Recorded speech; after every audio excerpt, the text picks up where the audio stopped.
Saudara-saudari yang terkasih di dalam nama Yesus Kristus,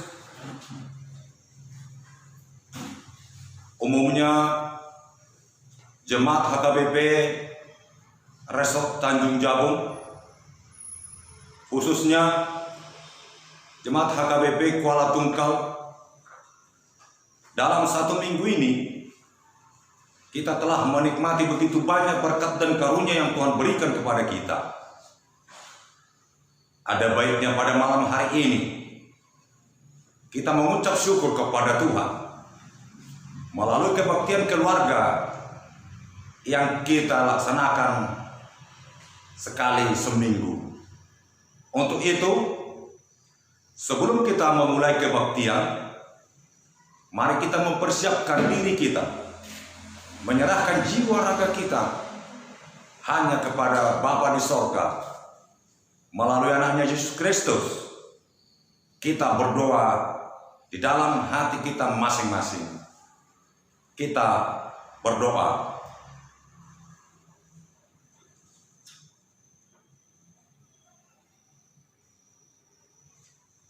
Amin. Kita awali kebaktian kita dengan memuji Tuhan dari Kidung Jemaat nomor 19 ayat 1 ditambah ayat 5.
Di dalam nama Allah Bapa dan nama anaknya Tuhan Yesus Kristus dan nama Roh Kudus yang menciptakan langit dan bumi.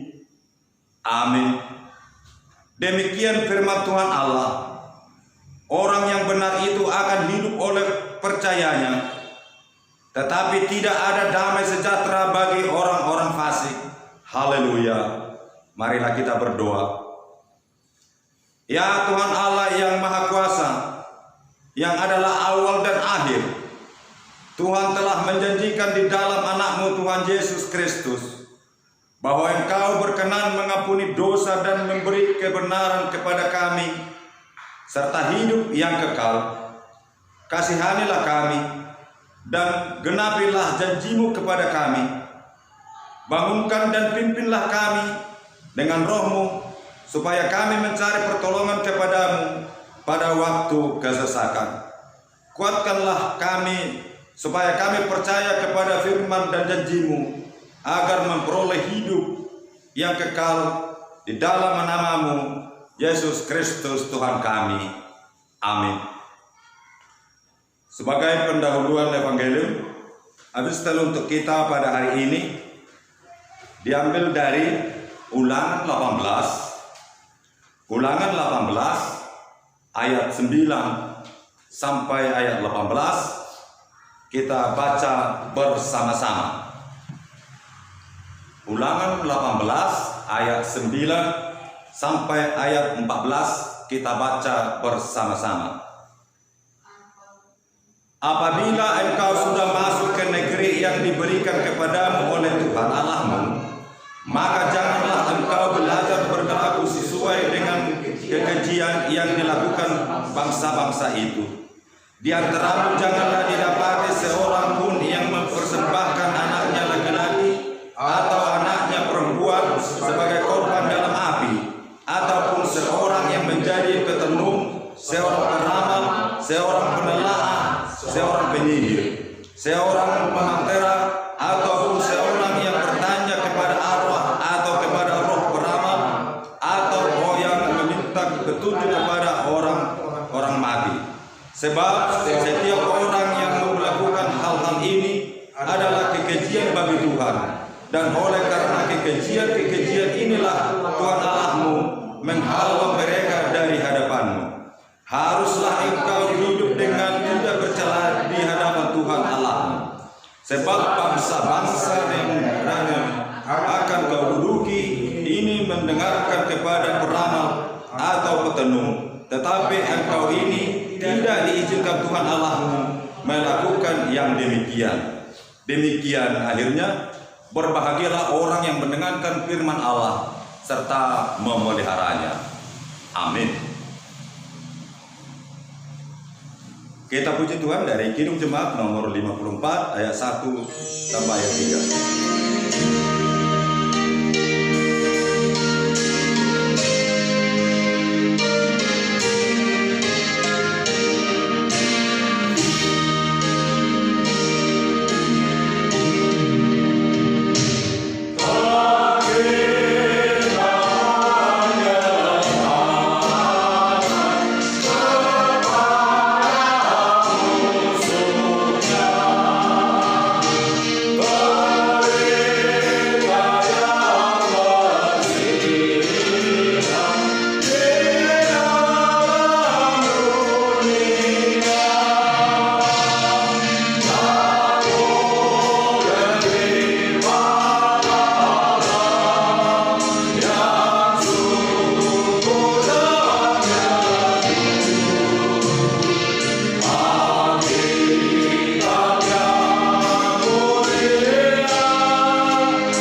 Marilah kita berdoa. Ya Allah, Bapa kami di sorga, terima kasih Tuhan untuk setiap waktu kesempatan yang Tuhan berikan kepada kami. Hari ini kami bersyukur atas berkat anugerah Tuhan yang kami terima. Bahkan hari ini kami bersyukur karena Tuhan akan menyapa kami, memberikan kami makanan rohani, yaitu firman. Kiranya Tuhan membuka hati dan pikiran kami. Dalam Kristus Yesus kami berdoa. Amin. Jemaat yang dikasihi Tuhan, terima kasih untuk waktu dan kesempatan yang Tuhan berikan kepada kita. Kita boleh kembali lagi bertemu, bersekutu bersama dengan keluarga kita masing-masing untuk bersama-sama memuji Tuhan, bersama-sama berdoa, bahkan bersama-sama menikmati berkat Tuhan melalui firman-Nya hari ini. Mari kita persiapkan hati, pikiran, dan seluruh indera kita mendengarkan firman Tuhan yang tertulis dalam Kisah Para Rasul pasal 19 ayat 13 sampai dengan ayat 20. Demikian bunyinya. Juga beberapa tukang jampi Yahudi yang berjalan keliling di negeri itu mencoba menyebut nama Tuhan Yesus atas mereka yang kerasukan roh jahat dengan berseru katanya, "Aku menyumpahi kamu dengan nama Yesus yang diberitakan oleh Paulus."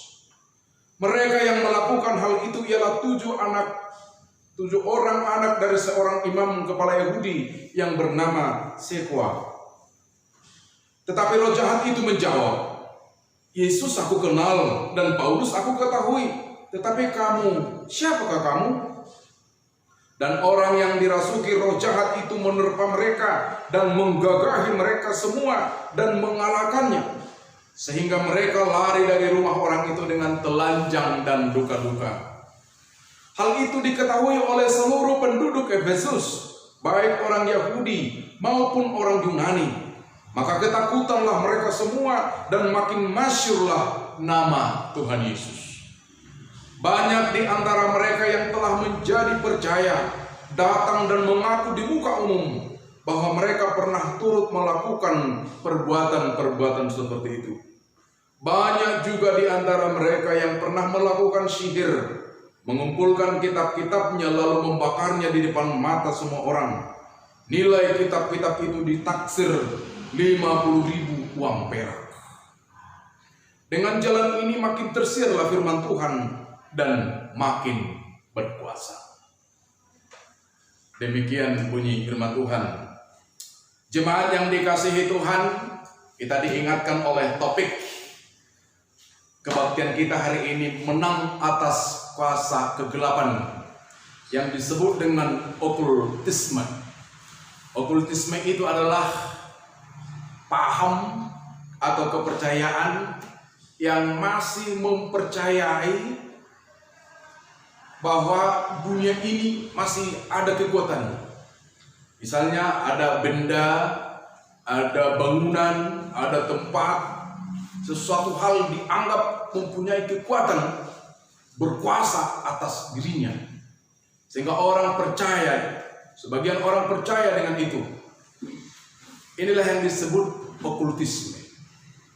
Hari ini kita diingatkan supaya setiap orang yang sudah menerima Yesus sebagai juru selamatnya tidak boleh lagi memberikan dirinya diperhamba atau dikuasai oleh roh apapun, tidak membiarkan dirinya lagi percaya untuk apapun selain kepada Yesus Kristus yang telah mati dan bangkit kembali untuk kita.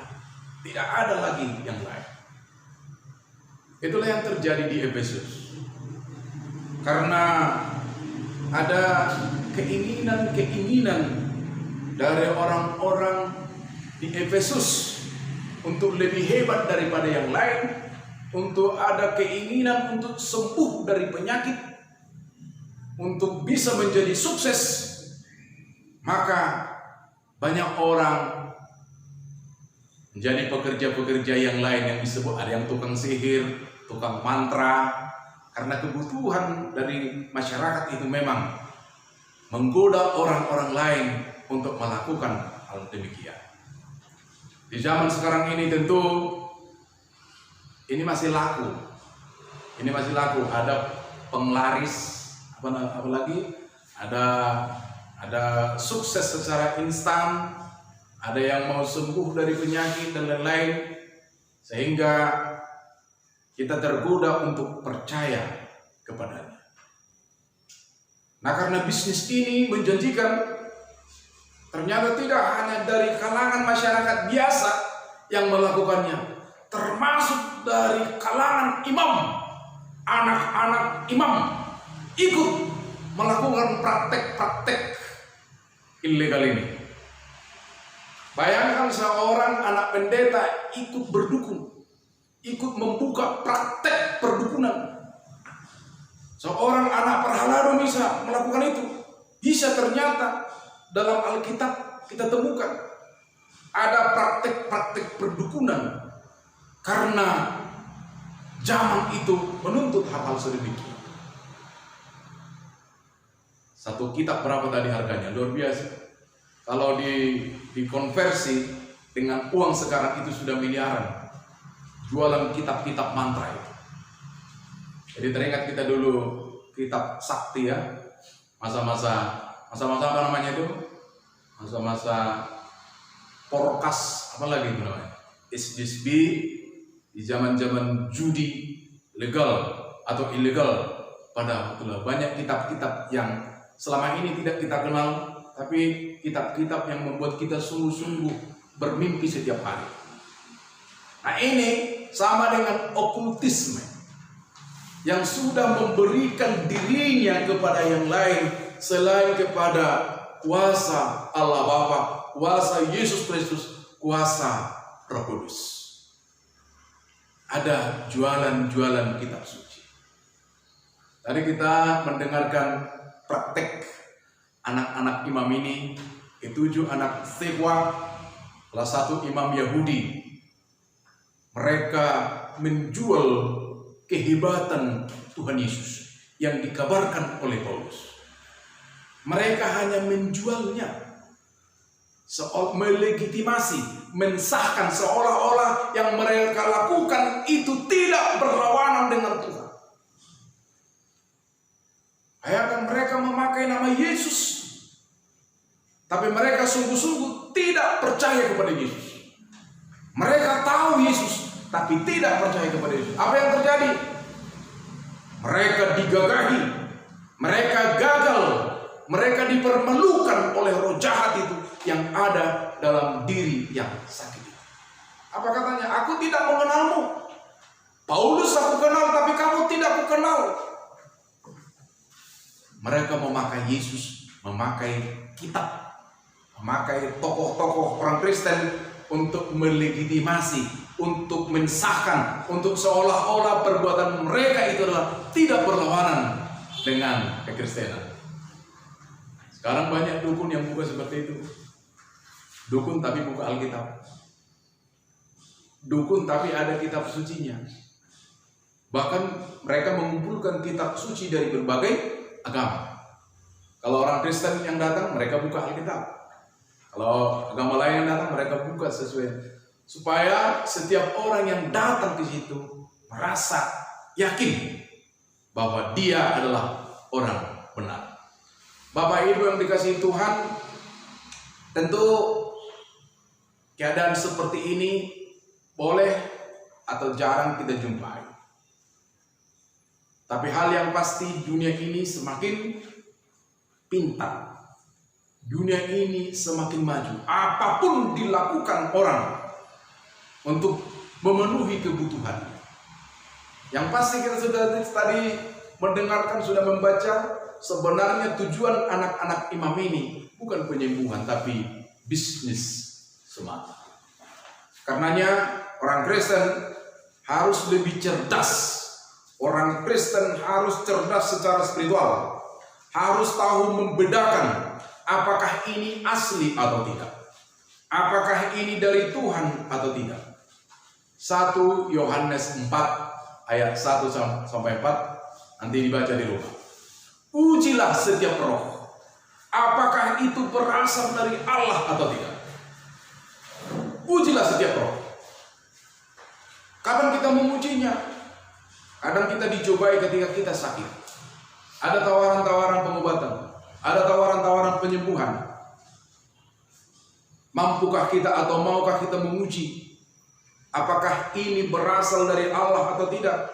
Atau hanya gara-gara kesembuhan kita menggadaikan iman kita, kita mengorbankan iman kita, bahkan kita menjual iman kita hanya gara-gara kesembuhan. Dan memang seperti itulah godaan itu datang. Ketika kita membutuhkan sesuatu, disitulah godaan itu. Masih ingat dengan peristiwa yang dialami Tuhan Yesus ketika dia berpuasa, dia lapar, dia kesepian, dia butuh makanan, dia butuh pendampingan, dia butuh sesuatu yang mewah karena dia berada dalam kesepian. Disitulah datang iblis. Tapi apa kata Yesus? Ketika iblis menawarkan roti, jawaban Yesus, manusia Hidup bukan hanya dari roti saja, tetapi dari firman Tuhan. Harusnya itu yang menjadi jawaban-jawaban anak-anak Tuhan, jawaban pengikut Yesus. Tidak hanya persoalan hidup sementara. Manusia hidup bukan dari roti saja, tetapi dari firman Tuhan. Maka jangan lagi mau terlibat atau digoda oleh apapun yang disebut okultisme, karena alasan-alasan penyembuhan, alasan-alasan sukses, alasan-alasan cantik, alasan-alasan mesra dalam keluarga. Oh, ini juga aneh. Dalam keluarga kita juga boleh digoda. Ada seorang perempuan yang mendatangi dukun, tolonglah, bagaimana supaya keluarga kami harmonis, supaya suamiku bisa betah di rumah. Apa resepnya? Bayangkan anak Tuhan, pengikut Yesus, meminta kekuatan selain daripada itu. Harusnya anak Tuhan tidak meminta kekuatan dari cukup dan tidak perlu ditambah lagi, meminta kekuatan kepada Tuhan yang mempersatukan mereka. Apa hubungannya persoalan rumah tangga kita laporkan sama yang lain yang tidak ahlinya tentang itu? Ahlinya tentang itu adalah Tuhan. Ibrani 3 ayat 4. Sebab setiap rumah dibangun oleh ahli bangunan, tetapi ahli bangunan segala sesuatu adalah Tuhan. Jadi bukan ada yang lain. Jadi kalau ada konflik di tengah rumah tangga kita, ada masalah dengan anak-anak kita, pergilah kepada ahlinya. Jangan pergi kepada yang lain. Ahli rumah tangga itu adalah Tuhan. Dia akan memberi jawaban kepada setiap persoalan kita. Nah, kalau ini sudah jelas, tidak ada yang lain di kolong langit ini yang bisa menyelamatkan kita selain nama yang sudah ditetapkan, yaitu Yesus Kristus. Maka segala kekuasaan atau kuasa kegelapan yang ada di sekitar kita dapat melawan. Jangan menyebut nama Tuhan dengan sembarangan. Ya, itu tidak boleh. Seperti anak sewa ini menyebut nama Yesus sembarangan hanya untuk nafsunya, untuk seleranya. Tidak boleh menyebut nama Tuhan dengan sembarangan. Kita keberapa itu? Kita ketiga. Jangan menyebut nama Tuhan dengan sembarangan. Misalnya ada seorang petinju, supaya dia menang sengaja dilukis di dadanya itu, Yesus adalah kekuatan. Apa yang terjadi? Ronde pertama sudah KO. Siapa yang salah? Yesusnya yang salah atau dia yang salah? Apakah dia mau mempertontonkan bahwa Yesus itu memang kalah ketika dia buat dilukis di dadanya Yesus adalah kekuatan? Itu keliru. Firman Tuhan bukan jimat, firman Tuhan bukan sihir dalam kehidupan kita. Firman Tuhan itu adalah kekuatan bagi orang-orang percaya. Bukan hanya untuk sementara saja, bukan untuk kehidupan yang sementara ini, tetapi untuk kehidupan masa ini dan kehidupan untuk masa yang akan datang. Sebagai siswa, sebagai pelajar, jangan buat firman Tuhan jadi jimat. Kalau kamu mau ujian besok, kamu buat bantalmu Alkitab, itu sama dengan sihir itu. Itu tidak boleh. Atau ada yang makan abu Alkitabnya kan, dibakar Alkitabnya, baru dimakan, diminum, itu sama dengan sihir. Itu tidak boleh. Sama dengan okultisme. Tidak boleh ada petenung, tidak boleh ada peramal. Hanya satu kekuatan kita yang sudah mengalahkan kematian, musuh yang luar biasa itu, yaitu Yesus Kristus. Kepadanya lah kita berserah. Sebelum kita mengakhiri khotbah ini, mari kita sama-sama bernyanyi dengan penuh semangat. Kita nyanyikan, kita harus membawa berita.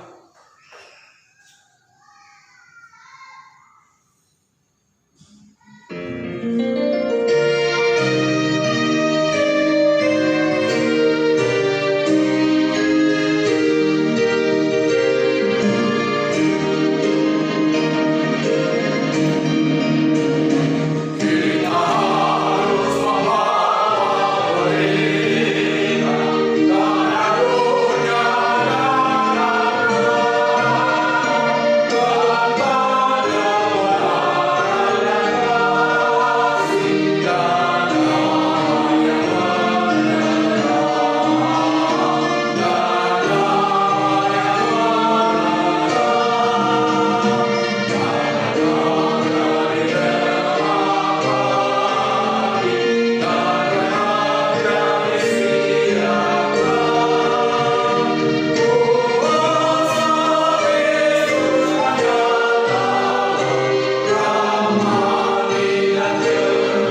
kita berdoa menaikkan syafaat kepada Tuhan, kita berdoa.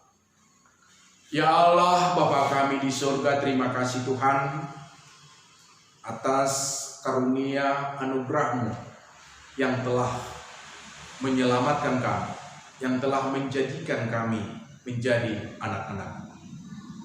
Engkau telah mengalahkan kuasa kegelapan, bahkan kematian yang kekal itu, supaya kami beroleh keselamatan kehidupan yang kekal. Sesungguhnya itulah tujuan hidup kami, yaitu surga, kehidupan yang kekal itu. Hari ini Tuhan ingatkan supaya kami sungguh-sungguh percaya kepada Yesus dan tidak menjual nama Yesus hanya untuk kepentingan kami semata. Tetapi biarlah kami menyebut nama Yesus untuk memuliakan Tuhan, bukan untuk memuliakan nama kami. Biarlah kami menyebut nama Yesus di dalam doa-doa kami sesuai dengan kehendak-Mu, bukan kehendak kami. Ampuni kami Tuhan, jika selama ini kami kurang mengerti, bahkan kurang memahami, bahkan kurang percaya kepada nama-Mu, sehingga kami tidak takut menyebutkan nama-Mu. Bahkan kami seperti tidak punya beban lagi berbohong demi nama-Mu. Tuhan, ampunilah dosa-dosa kami. Jika di antara kami masih percaya dengan okultisme, jika kami masih percaya dengan kuasa kegelapan, ketika kami dalam ketersesatan, ketika kami dalam masalah, ketika kami dalam konflik, ketika kami dalam sakit penyakit, kadang godaan itu datang untuk percaya kepada hal-hal yang tidak sesuai lagi dengan iman kami. Sehingga banyak orang juga yang melakukan praktek-praktek perdukunan karena melihat kondisi masyarakat. Ampuni kami Tuhan jika ada di antara kami yang buka-buka praktek seperti itu untuk memuaskan keinginan kami, untuk memperkaya diri kami. Karena Tuhan murka dengan orang-orang. Ya Tuhan, ketika dunia ini semakin maju, banyak di antara kami tergiur, tergoda dengan kemewahannya. Maka semua orang berlomba-lomba untuk sukses. Semua orang berlomba-lomba ingin dihormati. Semua orang berlomba-lomba hidup dengan egoisme masing-masing. Sehingga apapun dilakukan untuk memenuhi itu. Bahkan melakukan dan percaya kepada kuasa kegelapan. Ya Tuhan, ampunilah dosa kami. Bahkan dalam kehidupan kami sehari-hari, kami sungguh-sungguh tidak percaya lagi dengan kekuatan firman. Kami memberikan telinga kami, memberikan pikiran kami, memberikan perasaan kami, bahkan memberikan iman kami kepada yang lain. Di sekolah, di tengah pekerjaan kami juga, kami akan digoda dengan hal sedemikian. Ampunilah kesalahan kami. Ya Tuhan, pada saat ini Tuhan ingatkan ketika kami sakit, supaya kami datang kepada Yesus.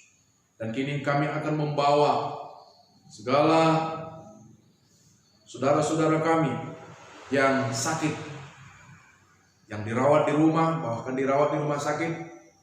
Kiranya Tuhan memberikan mereka kekuatan, bahkan memberikan mereka kesembuhan melalui hamba-hamba-Mu yang takut akan Tuhan. Ketika di tengah keluarga kami terjadi konflik, ancaman perceraian, perselisihan, hubungan yang tidak akur lagi di tengah keluarga, jangan biarkan setiap keluarga datang kepada kuasa kegelapan untuk menyelesaikan masalahnya. Biarlah setiap keluarga datang kepadamu, supaya setiap keluarga boleh hidup damai sejahtera ketika kami kembali kepada Tuhan. Kami berdoa juga untuk kondisi negara kami saat ini. Kiranya Tuhan melalui kuasa Roh Kudus-Mu supaya kami tetap percaya, supaya setiap orang percaya kepada kuasa Tuhan, tidak memberikan dirinya kepada kuasa kegelapan untuk menyelesaikan masalah ini. Tapi kami percaya Tuhanlah yang mempunyai kekuasaan di dunia ciptaanmu ini. Kiranya COVID-19 ini boleh cepat berlalu dalam kehidupan kami. Berkatilah setiap pekerjaan kami masing-masing. Apapun aktivitas kami, di rumah, di luar rumah, biarlah kami hidup dalam terang Tuhan, tidak dalam kuasa kegelapan. Berkati seluruh parhaladomu yang Tuhan pilih, yang Tuhan panggil untuk melayani jemaat-Mu, supaya kami selalu membawa terang Kristus dalam pelayanan kami. Terima kasih Tuhan. Terimalah doa kami dalam Kristus Yesus Tuhan kami. Amin. Kita sambut firman Tuhan dengan memberikan persembahan. Kita bernyanyi.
Persembahan kita kepada Tuhan.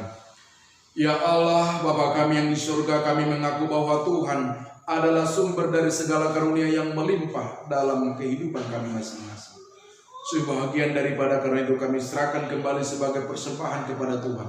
Terimalah dan berkatilah persembahan umat-Mu ini, agar dapat kami pergunakan untuk pekerjaan dan pelayanan kerajaan Tuhan di dunia ini. Bukalah hati kami untuk mengenal betapa banyak berkat dan karunia yang kami peroleh dari Tuhan, supaya kami senantiasa bersyukur kepadamu di dalam nama Yesus Kristus Tuhan kami. Amin. Marilah kita berdoa bersama di dalam doa Bapa kami. Bapa kami yang di sorga, dikuduskanlah namamu. Datanglah kerajaan-Mu. Jadilah kehendak-Mu di bumi seperti di surga. Berikanlah kami pada hari ini makanan kami yang secukupnya.